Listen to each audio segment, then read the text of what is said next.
दोस्तों 7 सितंबर 2023 दिव्य और दुर्लभ संयोग में जन्माष्टमी के दिन चुपचाप तुलसी का पत्ता रख दें इस जगह और फिर देखें कैसे भगवान श्री कृष्ण जी के आशीर्वाद से आपकी हर मनोकामना हो जाएगी पूरी। दोस्तों, यदि आप भी आपके घर की सुख शांति, संतान की कमी और धन की कमी या कर्ज से परेशान है या आपका भाग्य आपका साथ नहीं दे रहा है, तो दोस्तों 7 सितंबर 2023 जन्म अष्टमी के दिन तुलसी के इस चमत्कारी और 100% सटीक और असरदार उपाय को आप जरूर करें और आप देखेंगे कि कुछ ही दिनों में आपकी सभी समस्याओं का हल संपूर्ण रूप से हो जाएगा। दोस्तों, कई हजार वर्षों बाद 7 सितंबर 2023 को बहुत ही दुर्लभ और दिव्य संयोग बनने जा रहा है, क्योंकि इस दिन जन्माष्टमी के पावन पर्व के साथ साथ राजयोग, अमृत सिद्धि योग और साथ ही धन लक्ष्मी जैसे कई योग बन रहे हैं और इस दिन भगवान श्री कृष्ण सबसे अधिक प्रसन्न होने वाले हैं। इसलिए दोस्तों, अगर आप भी भगवान कृष्ण से इस दिन जो भी सच्चे दिल से मांगेंगे वह मनोज का आपकी जरूर पूरी होगी। वहीं दोस्तों, कृष्णा भगवान को प्रसन्न करने के लिए इस जन्माष्टमी पर तुलसी से जुड़ा यह उपाय जरूर करना चाहिए, जो कि आपकी किस्मत बदल देगा और आपको बना देगा मालामाल और धनवान। साथ ही इस एकमात्र उपाय से आपके सभी दुखों का नाश हो जाएगा। इसलिए दोस्तों, वीडियो को आखिर तक जरूर देखें। और दोस्तों, अगर आप भी अपने जीवन में भगवान श्री कृष्ण की कृपा पाना चाहते हैं तो इस वीडियो को लाइक करें कि कमेंट में जय श्री कृष्ण राधे राधे लिखना ना भूले। दोस्तों, जन्माष्टमी के पावन पर्व भगवान श्री कृष्ण जी के जन्मोत्सव के रूप में मनाया जाता है। भगवान कृष्ण जी का जन्म भादो मास के कृष्ण पक्ष की अष्टमी तिथि को रोहिणी नक्षत्र में हुआ था और उनके जन्म के दिन को आज भी काफी धूमधाम से मनाया जाता है। जन्माष्टमी के दिन भगवान कृष्ण की आधी रात यानी 12 बजे पूजा की जाती है और घंटे घड़ियाल बजाकर उनके जन्म की खुशियां बांटी जाती है। चलिए अब जानते हैं कि साल 2023 में जन्माष्टमी का पर्व मनाया जाएगा। तो आपको बता दें कि जन्माष्टमी कृष्ण पक्ष की अष्टमी तिथि इस बार 6 सितंबर को पड़ रही है और यह कृष्ण भगवान की 5250 भी जन्माष्टमी होगी। ऐसे में यह 6 सितंबर को दोपहर 3:37 से शुरू होगी और 7 सितंबर को शाम 4:14 तक रहेगी। इसलिए इस दिन सुबह 9:20 से रोहिणी नक्षत्र शुरू होगा। ऐसे में गृहस्थ 6 सितंबर और वैष्णव संप्रदाय के लोग 7 सितंबर को इस त्योहार को मनाएंगे। दोस्तों, जन्माष्टमी के लिए इस बार शुभ मुहूर्त 46 मिनट का है, जो 12:02 से 12:48 तक रहेगा। ऐसे में इस दिन रोहिणी नक्षत्र का संयोग भी बन रहा है। ऐसे में इस दुर्लभ संयोग में जन्माष्टमी की पूजा करने से 3 जन्मों के पापों से मुक्ति मिलेगी। वहीं अगर किसी की आत्मा प्रेत योनि में भटक रही है तो उनके नाम से की गई पूजा उनकी आत्मा को मुक्ति प्रदान करेगी। इस दिन का व्रत निसंतान को भी संतान का सुख देने वाला होता है। ऐसे में इस बार जन्माष्टमी का व्रत करना ना भूले। साथ ही जो इस व्रत को शुरू करना चाहते हैं तो इस बार उनके लिए यह सबसे अच्छा मौका है भगवान श्री कृष्ण की कृपा पाने का। ऐसे में वह भी इस बार व्रत को शुरू कर सकते हैं। दोस्तों, तुलसी हम सबके घरों में होती है और तुलसी का प्रभाव भी हम सभी जानते हैं। तो किसी भी तरह से इन उपायों को अगर हम करते हैं तो हमें लाभ अवश्य प्राप्त होता है। बस हमें जरूरत है कि हम पूर्ण विश्वास से इस उपाय को करें, श्रद्धा भाव से करें, तो यह उपाय हमारे लिए चमत्कारी रूप से काम करते हैं। बात करते हैं पहले उपाय के बारे में क्या करना चाहिए। अगर हमारा व्यापार किसी तरह से चल नहीं रहा है, व्यापार में उन्नति नहीं हो रही है, काम नहीं चल रहा है, पैसों की कमी आ रही है, घर में धन का अभाव होता जा रहा है, तो ऐसे में आप जन्माष्टमी के दिन ये उपाय करें। दोस्तों, तुलसी के नीचे जो घास उग जाती है उसका प्रभाव भी बहुत अधिक होता है।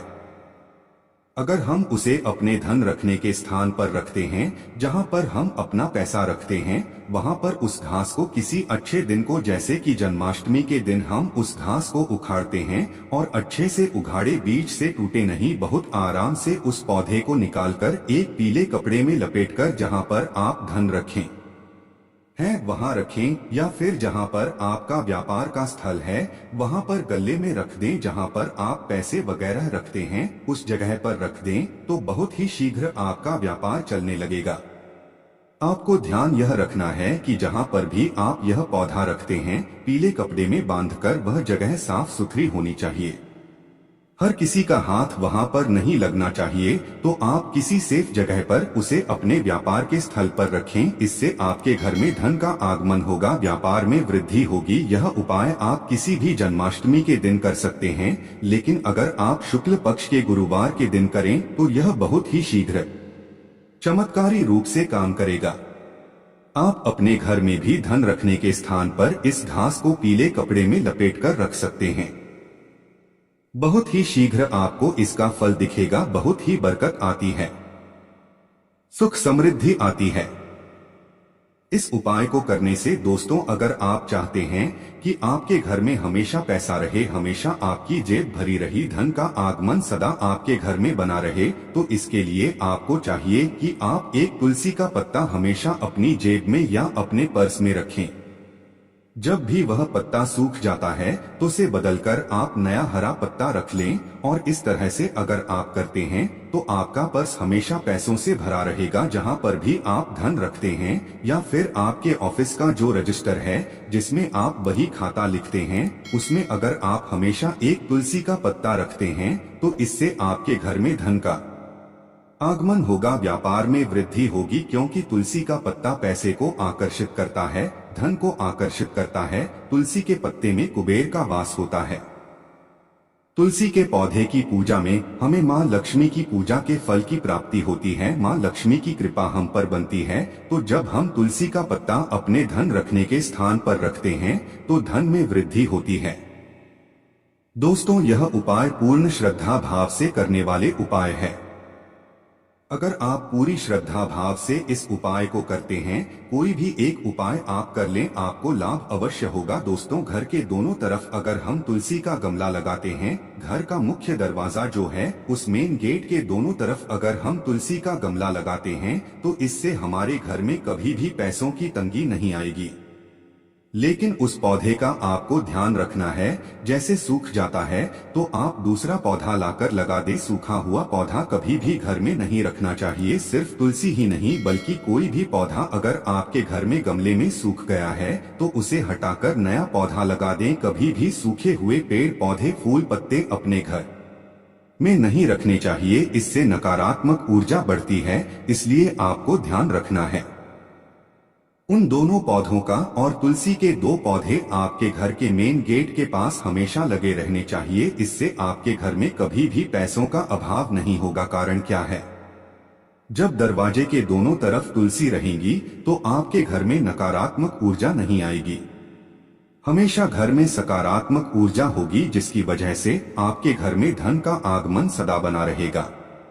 किसी भी तरह का आपके घर में कलह क्लेश नहीं होगा और व्यर्थ का खर्चा नहीं होगा, तो धन में वृद्धि होनी निश्चित हो जाती है। इस उपाय को करने से दोस्तों, अगर आपकी कन्या के विवाह में देरी हो रही है या किसी भी कन्या के विवाह में देरी हो रही है, मनचाहा वर अगर प्राप्त करना चाहते हैं तो प्रतिदिन तुलसी की पूजा करें।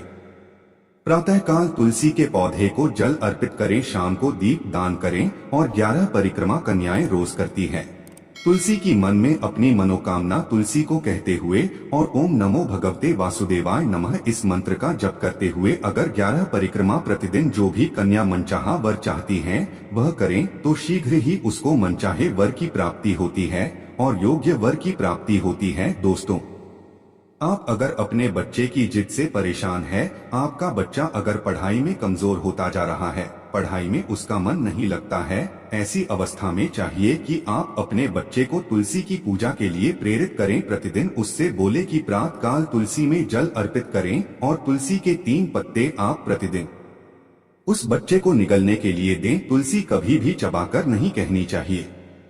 तुलसी के पत्ते को अगर हम चबाकर खाते हैं तो इससे दांत खराब हो जाते हैं, तो वह बच्चा तुलसी का पत्ता निगल जाए या किसी भी तरह से आप उसे खिला दें तो इससे पढ़ाई में उसका मन लगेगा। जो बच्चे की जिद बढ़ती जा रही है वह जिद कम होगी। बच्चा जो स्वभाव से जिद्दी बनता जा रहा था वह ठीक हो जाएगा, उसकी बुद्धि कुशाग्र होगी, उसका मन पढ़ाई में लगेगा। निश्चित रूप से यह उपाय बहुत ही कारगर उपाय है।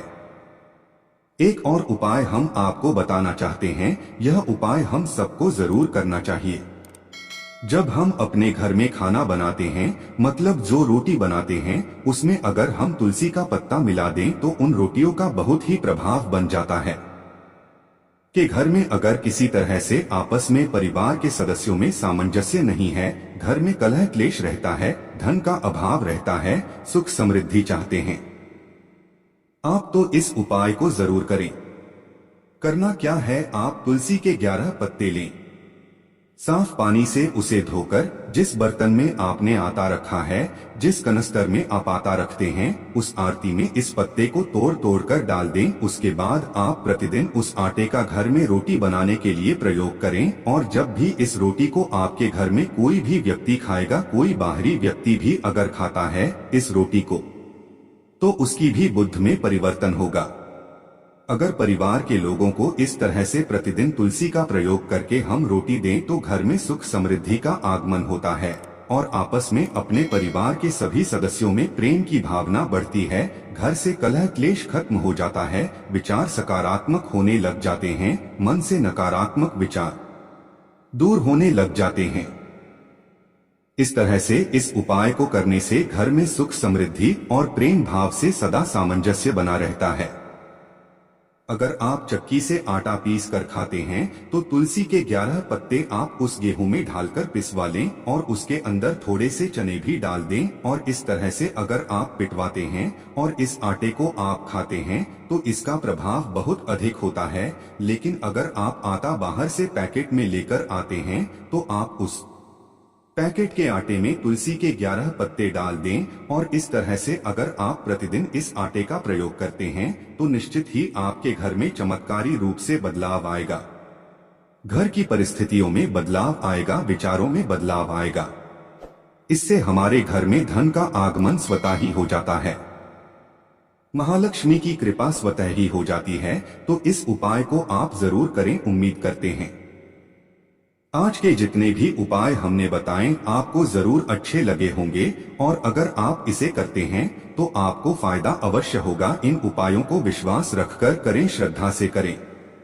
माँ तुलसी के उपाय है तो बिल्कुल भी व्यर्थ नहीं जाएंगे, जरूर आपको इनसे फायदा होगा और बहुत ही शीघ्र इनसे आपको लाभ की प्राप्ति होगी। तो दोस्तों, यह थी जन्माष्टमी से जुड़ी सभी महत्वपूर्ण जानकारियां और उपाय जिनको आपको इस बार जरूर करना चाहिए। इसकी के साथ दोस्तों आपको तुलसी से जुड़ी कथा भी सुननी चाहिए, जिसे सुनने मात्र से आपकी हर मनोकामना पूरी हो जाएगी। पौराणिक काल में एक थी लड़की, नाम था वृंदा। राक्षस कुल में उसका जन्म हुआ था। वृंदा बचपन से ही भगवान विष्णु जी की परम भक्त थी, बड़े ही प्रेम से भगवान की पूजा किया करती थी। जब वह बड़ी हुई तो उनका विवाह राक्षस कुल में दानवराज जलंधर से हो गया। जलंधर समुद्र से उत्पन्न हुआ था। वृंदा बड़ी ही पतिव्रता स्त्री थी, सदा अपने पति की सेवा किया करती थी। एक बार देवताओं और दानवों में युद्ध हुआ। जब जलंधर युद्ध पर जाने लगे तो वृंदा ने कहा, स्वामी आप युद्ध पर जा रहे हैं, आप जब तक युद्ध में रहेगी मैं पूजा में बैठकर आपकी जीत के लिए अनुष्ठान करूंगी, और जब तक आप वापस नहीं आ जाते मैं अपना संकल्प नहीं छोड़ूंगी। जलंधर तो युद्ध में चले गए और वृंदा व्रत का संकल्प लेकर पूजा में बैठ गई। उनके व्रत के प्रभाव से देवता भी जलंधर को न जीत सके। सारे देवता जब हारने लगे तो भगवान विष्णु जी के पास गए। सबने भगवान से प्रार्थना की तो भगवान कहने लगे कि वृंदा मेरी परम भक्त है, मैं उसके साथ छल नहीं कर सकता। पर देवता बोले, भगवान दूसरा कोई उपाय भी तो नहीं है, अब आप ही हमारी मदद कर सकते हैं। भगवान ने जलंधर का रूप रखा और वृंदा के महल में पहुंच गए। जैसे ही वृंदा ने अपने पति को देखा वे तुरंत पूजा में से उठ गई और उनके चरण छू लिए। जैसे ही उनका संकल्प टूटा, युद्ध में देवताओं ने जलंधर को मार दिया और उसका सिर काटकर अलग कर दिया। उनका सिर वृंदा के महल में गिरा। जब वृंदा ने देखा कि मेरे पति का सिर तो करना पड़ा है, तो फिर यह जो मेरे सामने खड़े यह कौन है? उन्होंने पूछा, आप कौन हैं जिसका स्पर्श मैंने किया? तब भगवान अपने रूप में आ गए, पर वे कुछ न बोल सके। वृंदा सारी बात समझ गई। उन्होंने भगवान को श्राप दे दिया, आप पत्थर के हो जाओ। भगवान तुरंत पत्थर के हो गए। सभी देवता हाहाकार करने लगे। लक्ष्मी जी रोने लगी और प्रार्थना करने लगी। तब वृंदा जी ने भगवान का शाप विमोचन किया और अपने पति का सिर लेकर वे सती हो गई। उनकी राख से एक पौधा निकला। तब भगवान विष्णु जी ने कहा, आज से इनका नाम तुलसी है और मेरा एक रूप इस पत्थर के रूप में रहेगा, जिसे शालिग्राम के नाम से तुलसी जी के साथ ही पूजा जाएगा और मैं बिना तुलसी जी के भोग स्वीकार नहीं करूंगा। तब से तुलसी जी की पूजा सभी करने लगे।